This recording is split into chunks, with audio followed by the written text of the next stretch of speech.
Fa raha izay no mikasika ny baolina kitra idirantsika ny baolina lavalava ny Makis Madagasikara izay hiatrika atokoavana indray afaka herinandro vitsy hamanoma-tena izy ireo anaty fanomanantena izy ireo tsy eto toerana ihany fa misy moa izany ny mety ho fandehanana any ivelany.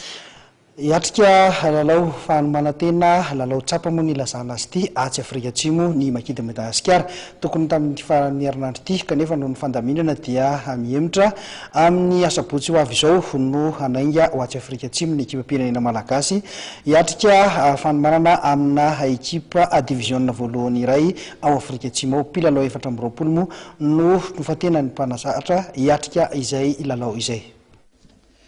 Ho fanomanantenan'ny Makis Madagasikara ny fiadiana ny tompondakan'i Afrika sokajy dia nanapa-kevitra ny federasiona malagasy ny taranja baolina lavalava fa andefa ny Makis Madagasikara hiatrika lalao tsapa atsy Afrika Atsimo.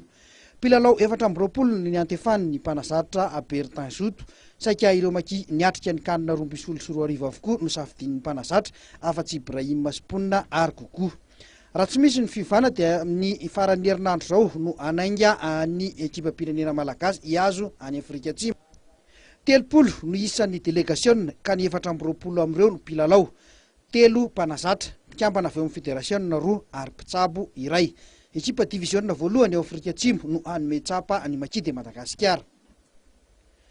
Raha izao safidy ny mpanazatra zao dia azo verina fa ny 7.7 mpilalao hiatrika ny Zimbabwe amin'ny lalao manasan-dalana dia avy amin'ireto mpilalao 420 hoentina tsy Afrika Atsimo ireto.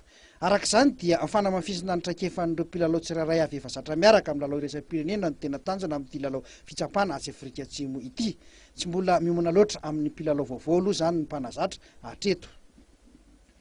Tsy misy maharatsy izay fomba fijerin'ny mpanazatra izay raha toa ka izay no hibatantsika ny fandresena hoy ireo mpanaraka akaiky ny fanazaran-tenan'ny Makis. Nefa na izany aza misy ireo mpilalao vao misonitra tena hita fa manana ny maha izy azy ankehitriny tokony mba ho jerena ihany amin'ny lalao fitsapana toy izao hoy ny sasany. Tsy ireo mpanazatra telo lahy ihany no mikeo-doha fatratra amin'ity fandrafetana ny ekipa-pirenena malagasy ity izay hiatrika ity faninanana faratampony eto Afrika ity fa ireo mpilalao ihany koa dia manana ny fomba fijeriny. Taoriny ny fivoahan'ny listra 420 hiazo any Afrika Atsimo ary dia samy nanao resaka anjorony ireo mpilalao. Fandresena no ilaina hoy izy ireo satria dia ity no dingana amin'ny faratampony eto Afrika sady eto amintsika ny lalao. Noho izany tokony hanome 100 isan-jato avokoa ny mpilalao rehetra. Mpilalao ray ihany tamin'ireo 420 ny tsy azo ny sasany tamin'ity Makis andeha ho atsy Afrika Atsimo ity. Ireto avy ireo mpilalao 420 ary hiatrika izany lalao fitsapana atsy Afrika Atsimo izany.